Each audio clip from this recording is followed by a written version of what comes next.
നിങ്ങളുടെ ഫേവറേറ്റ് സീരിയലുകൾ ടിവിയിൽ വരുന്നതിന് മുൻപേ സൺ നെക്സ്റ്റ് ആപ്പിൽ കാണാം. ഇനി എല്ലാവർക്കും മുൻപേ കാണൂ. ഇപ്പോൾ തന്നെ സൺ നെക്സ്റ്റ് ആപ്പ് ഡൗൺലോഡ് ചെയ്ത് സബ്സ്ക്രൈബ് ചെയ്യൂ. ഈ മുൻ ഡിവൈഎസ്പി നടേശൻ സാർ മരിച്ചത് എങ്ങനെയാണെന്നറിയോ? അറിയാം, വിഷുള്ളിൽ ചെന്നല്ലേ. അപ്പം എസ്.ഐ. റൂബിയോ? അതും വിഷമുള്ളിച്ചെന്ന. അപ്പോൾ രണ്ടാളും മരിച്ചത് വിഷം ഉള്ളിച്ചെന്നാണെന്ന് നിങ്ങൾക്കറിയാം. ആ രണ്ട് വിഷവും ഒരേ ടൈപ്പ് വിഷമായിരുന്നെന്ന് നിങ്ങൾക്കറിയോ? ഇല്ല സാർ. എന്നാലേ അതാണ് സത്യം. അതെങ്ങനെ സംഭവിച്ചു? യാദൃച്ഛമായി സംഭവിച്ചതാണെന്ന് വിശ്വസിക്കാനേ എനിക്ക് കഴിയുന്നില്ല. രണ്ടിലും ഒരേ രീതിയാണ് അവലംബിച്ചിരിക്കുന്നത്. എന്ന് വെച്ചാ ചെയ്തത് ഒരേ ആളാണെന്നർത്ഥം. ഇതൊക്കെ എന്തിനാ സാർ ഞങ്ങളോട് പറയുന്നത്? ചുമ്മാ ഒരു രസത്തിന്. എവിടുന്നാണ് എപ്പോഴാണ് ഒരു തുടക്കം കിട്ടുമെന്ന് പറയാൻ പറ്റില്ലല്ലോ. അപ്പൊ സാറിന് ഇപ്പോഴും ഞങ്ങളെ സംശയമുണ്ടല്ലേ? ഒരു പോലീസ് ഉദ്യോഗസ്ഥൻ കേസ് തീരുന്നത് വരെ എല്ലാരെയും സംശയിച്ചുകൊണ്ടിരിക്കും. നടന്നിരിക്കുന്നതേ മർഡറുകളാ, അതും കാക്കയിട്ടവർ. അതിന്റെ ഗൗരവം അറിയാലോ അല്ലേ? സാറേ, ഞങ്ങളുടെ മുൻപിൽ കളയുന്ന ഈ സമയം കേസ് അന്വേഷണത്തിന് വേണ്ടി ഉപയോഗിച്ചാൽ അതുകൊണ്ട് പ്രയോജനമെങ്കിലും ഉണ്ടാവും. സാർ എത്ര അന്വേഷിച്ചാലും ഞങ്ങളെ കുറ്റക്കാരാക്കാൻ പറ്റില്ല. കാരണം ഞങ്ങളല്ല അത് ചെയ്തത്. സാറ് ഡിവൈഎസ്പി നടേശൻ സാറിന്റെ കേസ് ഡയറി ഒന്ന് പരിശോധിച്ചു നോക്ക്. അപ്പൊ കിട്ടും ഒരു തുടക്കം. അതൊക്കെ പരിശോധിച്ചു. അതിലെ ഇയാളുടെ പേരാ കാണുന്നത്. പിന്നെ നിന്റെ. ഞങ്ങൾ മാത്രമല്ലല്ലോ മരിച്ച ദിവസം നടേശൻ സാറിനെ ആശുപത്രിയിൽ സന്ദർശിച്ചത്. ഞങ്ങളെ സംശയിക്കുന്ന പോലെ എന്തുകൊണ്ട് മറ്റ് സന്ദർശകരെ സംശയിക്കുന്നില്ല? റൂബി അങ്ങനെ ചെയ്യില്ല. കാരണം റൂബിക്ക് മുൻവിധികൾ ഉണ്ടായിരുന്നു. പക്ഷെ സാർ അങ്ങനെ അല്ലല്ലോ. സാറിന് ആരെയും ബോധ്യപ്പെടുത്തണ്ടല്ലോ. അതുകൊണ്ട് സത്യസന്ധമായിട്ടൊന്ന് അന്വേഷിച്ചു നോക്ക്, എല്ലാം തെളിഞ്ഞു വരും. അതെ സാറേ, അത് തന്നെ വേണ്ടത്. ശരി, എപ്പോൾ വിളിച്ചാലും രണ്ടാളും സ്റ്റേഷനിലേക്ക് വന്നേക്കണം. വരാം സാറേ.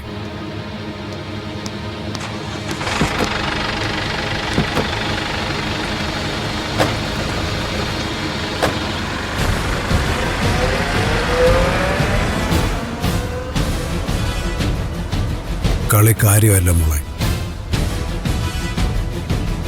ആയിക്കോട്ടെ, കൊലയാളി മറിഞ്ഞിരുന്ന് ചിരിക്കുമല്ലേ? ആ ശരി മായാൻ, ഇതുപോലുള്ള അന്വേഷണങ്ങൾ നല്ലതാ. അച്ഛൻ ആവശ്യമില്ലാതെ പേടിക്കൊന്നും വേണ്ട. നമ്മൾ തെറ്റ് ചെയ്യാത്തിടത്തോളം കാലം നമ്മളെ ഒരാൾക്കും ഒന്നും ചെയ്യാൻ പറ്റില്ല. അച്ഛൻ വാ.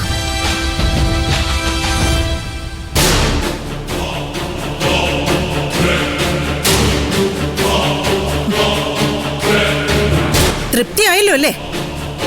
ഈ വീട്ടിൽ വീണ്ടും പോലീസ് വന്നപ്പോ തൃപ്തിയായില്ലേ? ഞങ്ങള് കാരണം പോലീസ് വന്നെന്നാണോ നീ വിചാരിക്കുന്നത്? എന്താ മനോഹര, അങ്ങനെയല്ലേ? റൂബിയുടെ കൊലപാതകം അന്വേഷിച്ചല്ലേ പോലീസ് വന്നത്? നിങ്ങളെ സംശയമുള്ളത് കൊണ്ടല്ലേ നിങ്ങളെ മാത്രം വിളിച്ച് പോലീസ് സംസാരിച്ചത്? എന്റെ മനോഹര, ഇനിയെങ്കിലും സത്യം പറ, നിങ്ങളാണോ അത് ചെയ്തത്? മുത്തശ്ശിക്ക് വേണമെങ്കിൽ ഞങ്ങളെ വിശ്വസിക്കാം. വിശ്വസിച്ചാ പിന്നെ ഞങ്ങൾ കൂടുതലൊന്നും പറയേണ്ട കാര്യമില്ലല്ലോ. അല്ലെങ്കിൽ വിശ്വസിക്കാതിരിക്കാം. അങ്ങനെ ചെയ്താ ഞങ്ങള് പിന്നെ എന്ത് പറഞ്ഞിട്ടും കാര്യമില്ലല്ലോ. ഇതിലേത് വേണമെന്ന് മുത്തശ്ശിയെ തീരുമാനിക്കേണ്ടത്. മിണ്ടതിരടി. നീ ഒറ്റ ഒരുത്തിയാ മനോഹരേട്ടനെ ഈ നിലയിലാക്കിയത്. അതിന് ഞാനെന്ത് ചെയ്തു? ചില കളകൾ പറിച്ചു കളയാൻ തീരുമാനിച്ചു. അതൊരു തെറ്റാണോ അമ്മേ? മോളെ, ഇവരോടൊന്നും സംസാരിച്ചിട്ട് ഒരു പ്രയോജനമില്ല. ഇവർക്ക് ഒരു ചുക്ക് മനസ്സിലാവത്തില്ല. എന്നിട്ട് എന്ത് പറഞ്ഞു പോലീസ്? അറിയാൻ നല്ല ആകാംക്ഷയുണ്ടല്ലോ. അത് പിന്നെ നിങ്ങളെ വന്ന് ചോദ്യം ചെയ്ത അതെന്താണെന്ന് അറിയണ്ടേ? നിങ്ങൾ ഈ വീട്ടിൽ തന്നെയല്ലേ താമസിക്കുന്നത്? ഒന്നും സംഭവിക്കാൻ പോകുന്നില്ല. കുറ്റം അവരല്ല ചെയ്തതെന്ന് പറഞ്ഞു കഴിഞ്ഞല്ലോ. അവരല്ലെങ്കിൽ പിന്നെ ആരാ?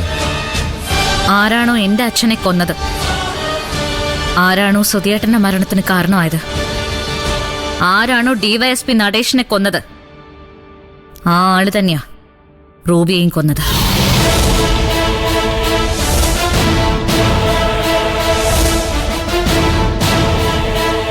അതാരാ അങ്ങനെ ഒരാള്? അതൊക്കെ ഉണ്ട്. വൈകാതെ എല്ലാം എല്ലാവർക്കും മനസ്സിലാവും. പോലീസിന്റെ അന്വേഷണം ഒന്ന് കഴിഞ്ഞോട്ടെ. നിങ്ങൾ ഇപ്പൊ പറഞ്ഞതാണ് അന്വേഷണത്തിന്റെ റൂട്ടെങ്കിൽ അവര് തെറ്റായ വഴിയിലൂടെ സഞ്ചരിച്ചുകൊണ്ടിരിക്കുന്നത്. അവര് റൂബിയുടെ മരണം മാത്രമാണ് അന്വേഷിക്കേണ്ടത്. അല്ലാതെ നാട്ടിൽ നടന്ന മരണങ്ങൾ മുഴുവൻ അന്വേഷിക്കാൻ നിന്നാലേ എവിടെ എത്തില്ല. അത് പോലീസ് തീരുമാനിച്ചോളൂ. നീ എന്തിനാ മോനെ വെറുതെ തലപോയ്ക്കുന്നെ?